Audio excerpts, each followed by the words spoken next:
کہ یہ ہمارے مرشد صاحب کی نگاہ ہے جو دیکھتی ہے کہ ان کے شاگردوں میں سے کس آدمی کی روحانی کیفیت کیا ہے اور اس کو میں کس درجے کی پڑھائی دوں کہ وہ فردر ترقی کرے. اگر مرشد یہ کرنے لگیں کہ کسی ان پڑھ سائز کا ساتھ سلوک کریں کہ سائز کو یہ نہیں پتا کہ میرا کون سا گھوڑا کتنا وزن اٹھا پائے گا اور وہ کتنے وزن کو اٹھا کے کمفرٹیبلی دوڑے گا.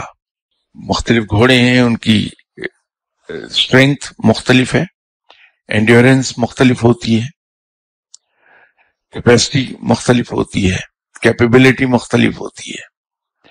تو ایک اچھا سائز جو ہے وہ گھوڑے کو پہچانتا ہے کہ میرا فلاں گھوڑا اتنے وزن کو اٹھا کے آسانی سے دوڑ لے گا ایک لمبے فاصلے تک.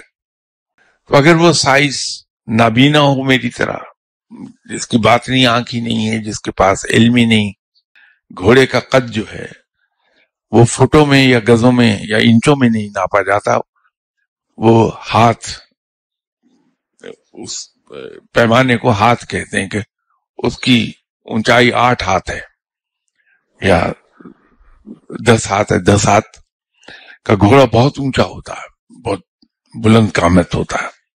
وہ گھوڑا 2 سواروں کو اپنی پشت پر سوار کر کے بڑی آسانی کے ساتھ ایک لمبے فاصلے تک دوڑ لے گا. وہ ہر گھوڑے پر 2 سوار بٹھا دے، نتیجہ یہ ہوگا کہ اس کا کوئی گھوڑا 1 میل کے فاصلے پر جا کے بیٹھ جائے گا، دوسرا 5 میل پہ بیٹھ جائے گا.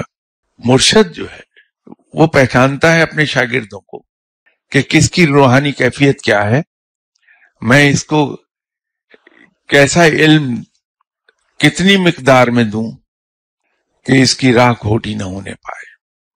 اگر اس کی کیپیسٹی سے زیادہ علم اس نے دے دیا اسے تو نتیجہ کیا ہوگا؟ وہ شاگرد علم کے زور کے نیچے اس طرح کرپل ہوگا کہ وہ چل ہی نہیں پائے گا.